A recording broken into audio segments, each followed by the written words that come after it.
Party జెండా, మనం మోసే వైఎస్ఆర్సీపీ పార్టీ జెండా రైతులకు ఒక భరోసా. మన వైఎస్ఆర్సీపీ పార్టీ జెండా ప్రజలకు ఒక నమ్మకం.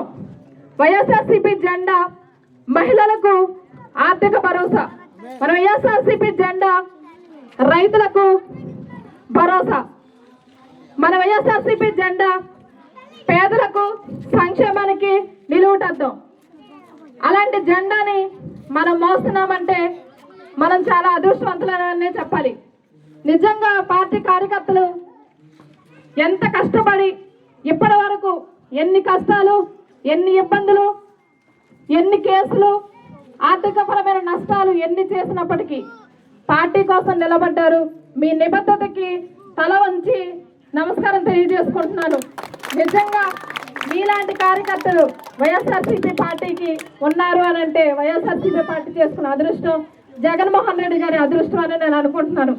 ఎందుకు అనంటే కేసులకి ఏ రోజు బెనకలేదు, వణకలేదు. ఆస్తులను ధ్వంసం చేసిన అదరలేదు, బెదరలేదు.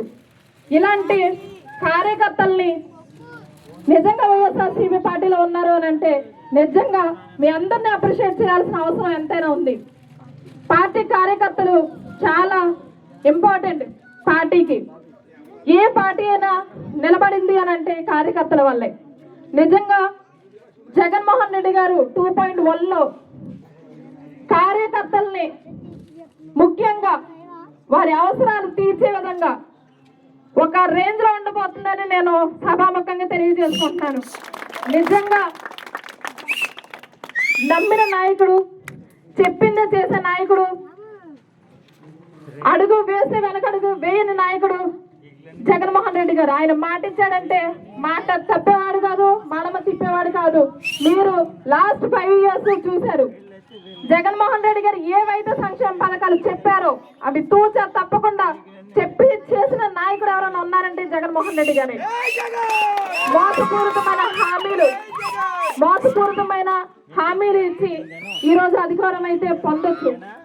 పథకాలు ఏవో ఇస్తాము, ఇంకా ఒకటి అధికంగా ఇస్తామని చెప్పి కూడా సంక్షేమ పథకాలు పట్టించుకోలేని పరిస్థితి. సంక్షేమ పథకాలు అని మనం అడిగితే ఏవో చెప్తారు. టాపిక్ ని డైవర్ట్ చేసే కార్యక్రమాలు చేయడమే కానీ ప్రజలకి ఏం చెయ్యాలి అనేది లేదు. ఎప్పుడు కూడా సంక్షేమ పథకాలు అందించాలి అని అంటే ఈ సంక్షేమ పథకం ఉందా అని అడిగితే మాట్లాడిన పరిస్థితి. టాపిక్ డైవర్ట్ చేయడం కానీ ఏ ఒక్క కార్యక్రమం, చెప్పిన కార్యక్రమాలు ఒక్కడు కూడా చేయలేని పరిస్థితి.